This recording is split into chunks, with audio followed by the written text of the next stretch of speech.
Friends, welcome in online teaching program of Carmel School Ambaji. I am your science teacher. We start our topic, our environment. So first of all, take the definition of environment. What is environment? Environment is the sum total of external factors and condition that affects organism without becoming an integral part of them. Environment एक ऐसा total sum है जिसके अंदर organism include होते हैं और बहुत सारे एक्सटर्नल फैक्टर्स भी इंक्लूड होते हैं, उनको हम एनवायरमेंट कहते हैं। बेसिकली एनवायरमेंट को हमने टू पार्ट्स में डिवाइड किया है, physical environment and biotic environment. Physical environment के अंदर नॉन लिविंग कंपोनेंट्स आते हैं सारे के सारे, जैसे कि air, water, soil, wind, light and temperature. और बायोटिक कंपोनेंट्स के अंदर लिविंग कंपोनेंट्स आते हैं like producers, consumers and decomposers. Producers को हम बेसिकली प्लांट्स कहते हैं, कंज्यूमर्स को हम एनिमल्स और डिकम्पोजर्स को हम बैक्टीरिया या फंजाई कहते हैं। इनको हम डिटेल आगे अपने टॉपिक में पढ़ेंगे। Let's start ecosystem. What is ecosystem? So first of all take the distinguish और definition of ecosystem. Eco means environment and system means interacting and interdependent complex. Eco का मतलब होता है एनवायरमेंट और सिस्टम का मतलब होता है इंटरैक्शन बिटवीन इंटरडिपेंडेंट कॉम्प्लेक्स जो होते हैं, उनमें किस प्रकार से इंटरैक्शन होता है, उसको हम इकोसिस्टम कहते हैं। सबसे पहले इकोसिस्टम की डेफिनेशन हमारे साइंटिस्ट A.G. टांसले ने दी थी इन 1935। All the interacting organism in an area together with the non-living constituents of the environment form an ecosystem. इन्होंने बताया किसी भी पर्टिकुलर एरिया के अंदर जो सारे के सारे ऑर्गेनिज्म होते हैं along with the non living, यानी कि वो नॉन लिविंग कंपोनेंट्स भी प्रेजेंट होते हैं, ये सब मिलकर एक एनवायरमेंट का निर्माण करते हैं, फॉर्मेशन करते हैं, जिसको कि हम इकोसिस्टम कहते हैं।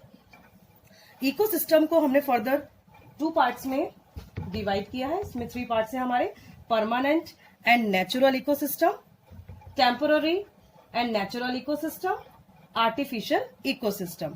तो first we take permanent and natural ecosystem. Permanent का मतलब होता है कि सारी की सारी जो कंडीशंस हैं वो इंटरफेरेंस होती है ह्यूमन बींग्स के साथ में। इनको हमने डिवाइड किया है टेरेस्ट्रियल इकोसिस्टम, जिसके अंदर हमारे ग्रासलैंड इकोसिस्टम आते हैं, डेजर्ट इकोसिस्टम आता है और फॉरेस्ट इकोसिस्टम आता है। सेकंड हमारा एक्वाटिक है। एक्वाटिक मतलब ऐसा इकोसिस्टम जो पानी के अंदर ऑपरेट होता है। ये भी टू टाइप्स का है, फ्रेश वाटर और मराइन इकोसिस्टम। फ्रेश वाटर के अंदर ये स्पॉन्ड्स, स्ट्रीम्स और लेक्स आते हैं, और मराइन इकोसिस्टम के अंदर ओशियंस और एस्चुरीज आते हैं।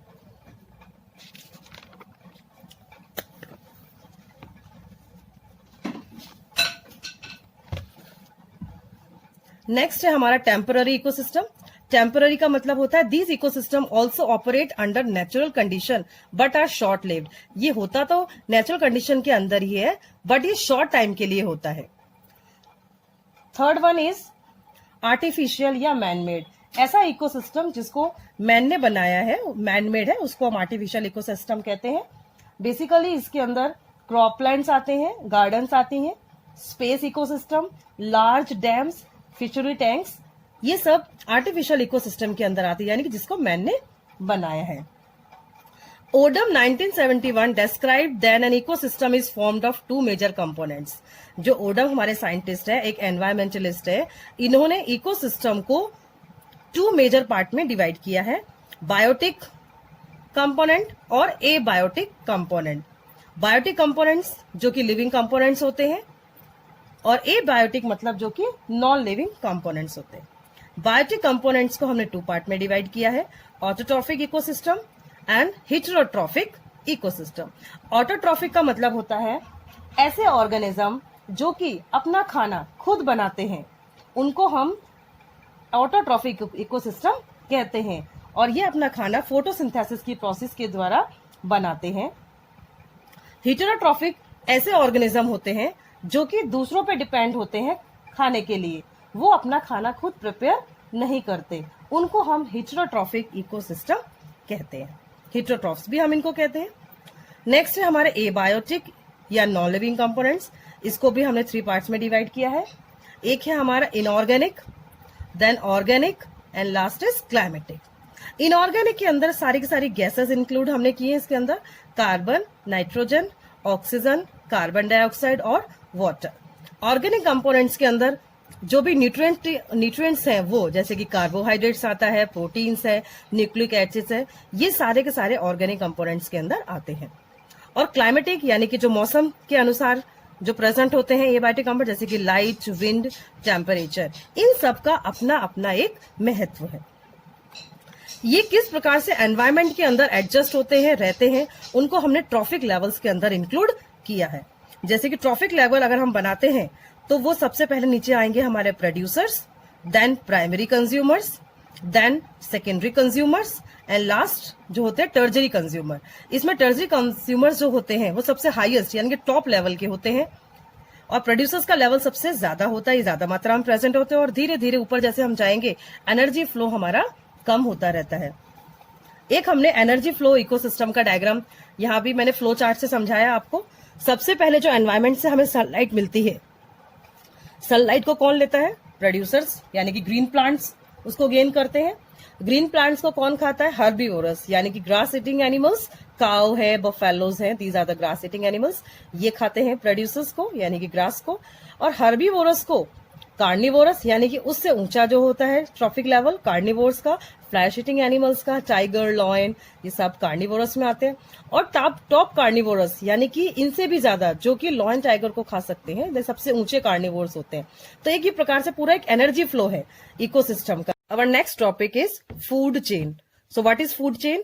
A series of trophic level with repeated eating. यानी कि ऐसी सीरीज जिसमें जो ईटिंग प्रोसेस है वो रिपीट होता रहता है एक ट्रॉफिक लेवल से दूसरे ट्रॉफिक लेवल पर, और ये ट्रांसमिट करता है फूड एनर्जी को। इसलिए हम इसको यूनिडायरेक्शनल फ्लो भी कहते हैं। ये पूरा एक यूनिडायरेक्शनल फ्लो है। दैट मीन्स प्रोड्यूसर से हर्बीवोरस, हर्बीवोरस से कार्निवोरस, कार्निवोरस से टॉप कार्निवोर्स तक ये रिपीट होता रहता है। फूड चेन को हमने 2 पार्ट्स में डिवाइड किया है, ग्रेजिंग फूड चेन और detritus food chain. Grazing food chain की क्या कैरेक्टरिस्टिक्स हैं? ये डायरेक्टली डिपेंड होती है सोलर रेडिएशंस पर और ये प्राइमरी सोर्स है एनर्जी का। फिर इसके अंदर सारे हर्बीवोरस भी आते हैं, कार्निवोर्स भी आते हैं, प्राइमरी कार्निवोर्स इसके अंदर भी आते हैं। ये एक लॉन्गर फूड चेन है और ये हमेशा कहां पर एंड होती है? डिकम्पोजर लेवल पर ये खत्म होती है। तो ये कुछ कैरेक्टरिस्टिक्स है ग्रेजिंग फूड चेन की। इसको हमने जैसे डिवाइड किया है प्राइमरी सोर्स। प्राइमरी सोर्स क्या है इसका? सोलर एनर्जी है। जो फर्स्ट ट्रॉफिक लेवल होता है ये प्रोड्यूसर होता है। जो इसका साइज होता है वो लॉन्ग साइज फूड चेन का होता है। और एग्जाम्पल क्या है इसका? Predatory food chain on land. Land पर जो प्रेडिटेटरी फूड चेन है वो इसके अंदर आती है। नेक्स्ट है detritus food chain. Detritus food chain का मतलब क्या है? ये बेसिकली डेड ऑर्गेनिक मैटर पर तैयार होती है।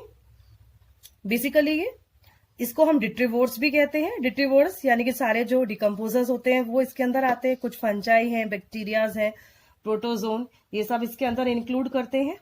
और जो मेन सोर्स क्या है? डेड ऑर्गेनिक मैटर है या फिर जो फॉलन लीव्स है यानी कि जो पत्तियां हैं गिर जाती हैं जमीन पर, या डेड एनिमल की बॉडीज है, इन पर ये डिपेंड करती है। और इसका जो साइज होता है वो स्मॉल साइज होता है डिट्राइटस फूड चेन का। और ये starting from fallen leaves of trees यानी कि जो ट्रीज है, जो पत्तियां गिर जाती हैं सूखकर, वो उस पर डिपेंड करती हैं। तो ये थी हमारे 2 टाइप्स की फूड चेन।